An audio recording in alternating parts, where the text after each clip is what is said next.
Selamat malam teman-teman semua. Welcome back my video. Perkenalkan, nama saya Dewi Triani dengan NIM 31120110015 dari kelas AK3A Malam. Berikut pertanyaan dan jawaban dari tugas 2 akuntansi perpajakan. Selamat menyaksikan. 1. Sebutkan faktor penyebab timbulnya selisih antara laba rugi akuntansi dengan laba rugi fiskal.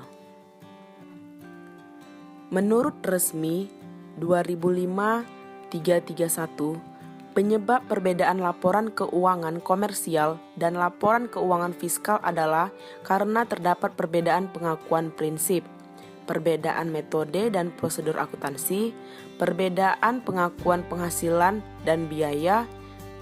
Secara garis besar, prinsip dasar akuntansi pajak penghasilan adalah sebagai berikut. Yang pertama, pajak penghasilan tahun berjalan yang kurang bayar atau terhutang diakui sebagai kewajiban pajak kini.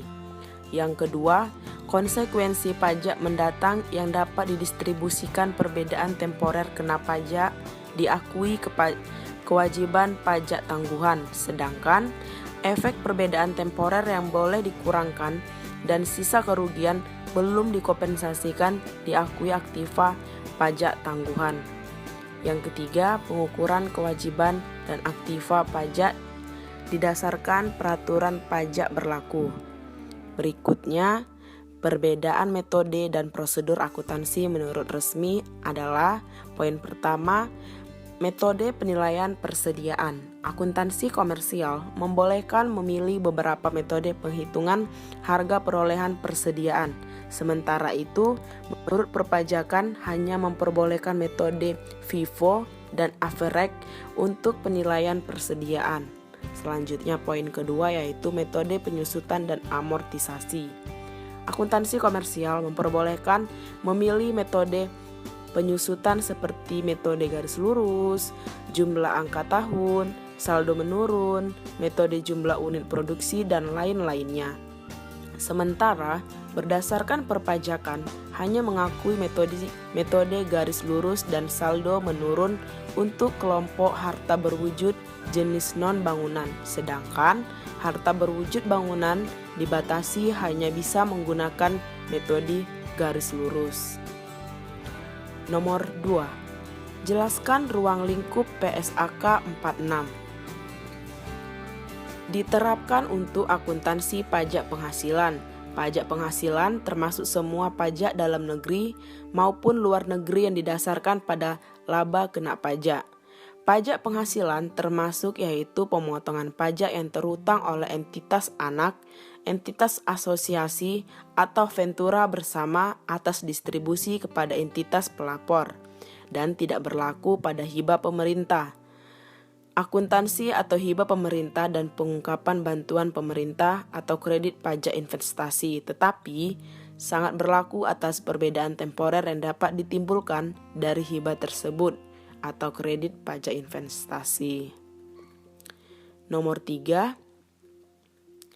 Jelaskan apa yang dimaksud dengan perbedaan temporer. Perbedaan temporer adalah perbedaan antara jumlah tercatat aset atau liabilitas pada posisi keuangan dengan dasar pengenaan pajaknya. Perbedaan antara dasar pengenaan pajak atau DPP dari suatu aktiva atau dasar pengenaan pajak DIP atau DPP dari suatu kewajiban dengan nilai tercatat aktiva atau kewajiban tersebut yang akan berakibat pada kenaikan atau bertambahnya laba fiskal atau laba kena pajak periode mendatang. Perbedaan waktu atau temporer timbul sebagai konsekuensi logis dari adanya perbedaan standar atau ketentuan yang berkaitan dengan pengakuan. Perbedaan waktu atau temporer juga mengakibatkan timbulnya koreksi fiskal terhadap laporan akuntansi atau laba rugi komersial dalam perhitungan laba kena pajak sebagai dasar perhitungan PPh terhutang dan sebagai lampiran SPT tahunan. Nomor 4. PT XYZ merupakan perusahaan yang bergerak di bidang industri tekstil. Pada tanggal 1 Januari 2020, membeli sebuah mesin tenun seharga 1 miliar. Ditaksir, umum ekonomis mesin ialah 5 tahun. Untuk perhitungan laba akuntansi atau komersial mesin tersebut disusunkan berdasarkan metode garis lurus sebesar 20% setiap tahunnya. Namun, untuk tujuan perhitungan laba rugi fiskal, manajemen memilih metode saldo menurun yang diperkenakan oleh peraturan pajak penghasilan dengan persentase penyusutan sebesar 50% per tahunnya dari saldo buku. Pada tahun 2020, perusahaan memperoleh laba akuntansi atau komersial sebelum pajak sebesar 5 miliar dan tarif pajak penghasilan yang berlaku ialah 25%. Pertanyaan yang A, berapakah pajak penghasilan dan laba akuntansi atau komersial setelah pajak untuk tahun 2020? Dapat kita lihat di bawah ini tabel tersebut.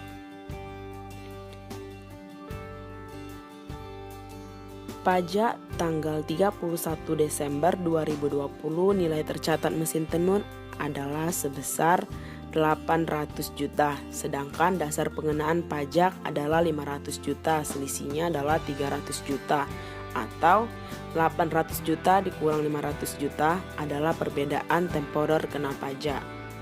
Jika tarif pajak penghasilan 25%, maka sejumlah 75 juta, atau 25% dikali 300 juta. Merupakan kewajiban untuk membayar pajak penghasilan atas laba kena pajak pada periode mendatang dan merupakan liabilitas pajak tangguhan. Bila laba akuntansi sebelum pajak penghasilan 2020 adalah sebesar 5 miliar, maka perhitungan laba fiskal adalah sebagai berikut, dapat kita lihat pada tabel di bawah ini. Pajak penghasilan kini atau tahun 2020 adalah 25% dikali 4 miliar 700 juta rupiah sama dengan 1 miliar 175 juta rupiah. Liabilitas pajak tangguhan 25% dikali 300 juta sama dengan 75 juta. Penyajian liabilitas pajak tangguhan yaitu sebagai berikut, kita lihat pada tabel tersebut.